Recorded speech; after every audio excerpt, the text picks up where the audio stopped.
This is the Bentley Flying Spur.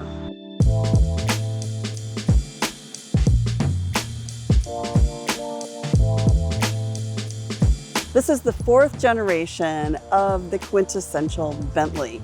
It's a four-door, 4 or 5 passenger sedan. And if you're looking at this sedan and thinking it's a little too boring for you, get inside and take a drive. I promise this car will change your mind.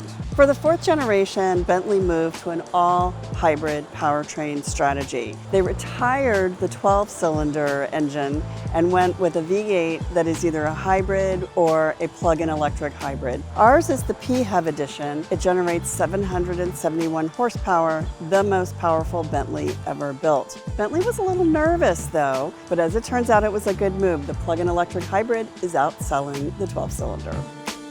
The Bentley Flying Spur is a midsize sedan, which isn't always as comfortable for rear seat passengers as front seat passengers, but that's not the case with this car. Bentley has designed the rear seat not only with a lot of features and luxuries for rear seat passengers, but it's really comfortable for short drives or long sitting in the rear.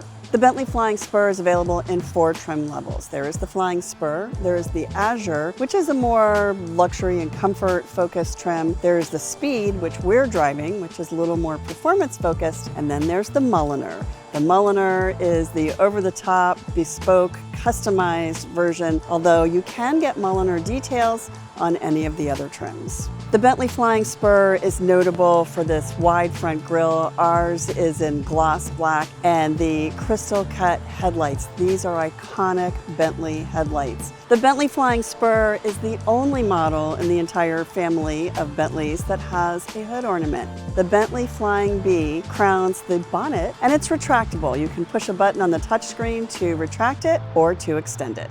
The Flying Spur Speed that we're test driving this week is notable for blacked out details, and Bentley had fun with this. You'll see the gloss black grille and the gloss black wheels, as well as trim pieces around the exterior of the car and a black roof. Bentley introduced the plug-in hybrid powertrain last year with the Continental and then added it to the Flying Spur. In the Speed model though, its performance is enhanced with performance tuning, suspension, and brakes.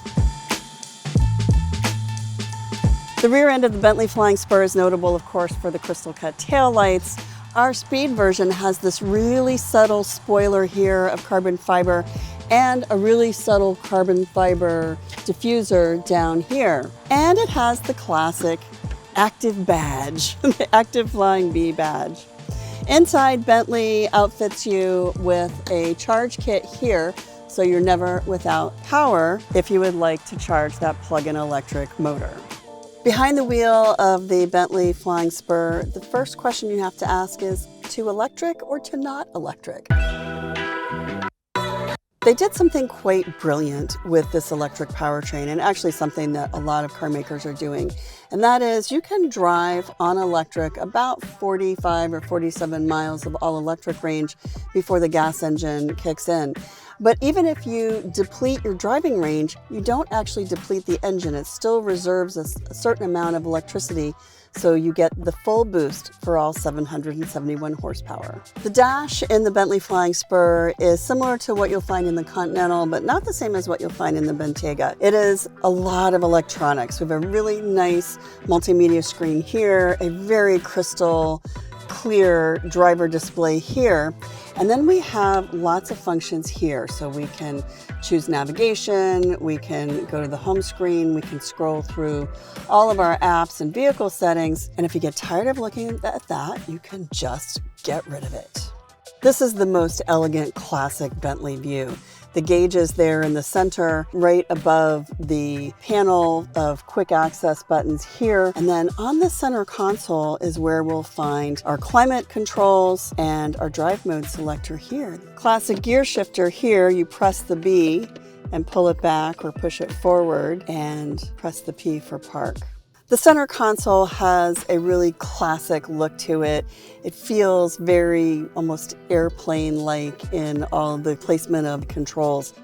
Our test model is finished in mandarin orange and beluga gray with orange stitching, black gloss, and ambient lighting. The rear seat of the Bentley Flying Spur is really special. First of all, it's very spacious. For a mid-size sedan, the space in the rear seat is actually quite surprising. All of our seat controls are right here on the door. You can even set your seat memory. And we have massaging seats, which are quite the luxury. What else do you get back here? There are vanity mirrors right here that pop down from the ceiling. Our headrests are covered in micro suede, and these are not an attachment or an add-on. They're actually built into the seats. And then there is a center console. You can get a cool box or a champagne chiller. We don't have that. We do have a standard console here with USB ports, and of course the requisite cup holders. If you need to use this space for a passenger, of course you want them to be safe and have a head restraint, and there is one right here.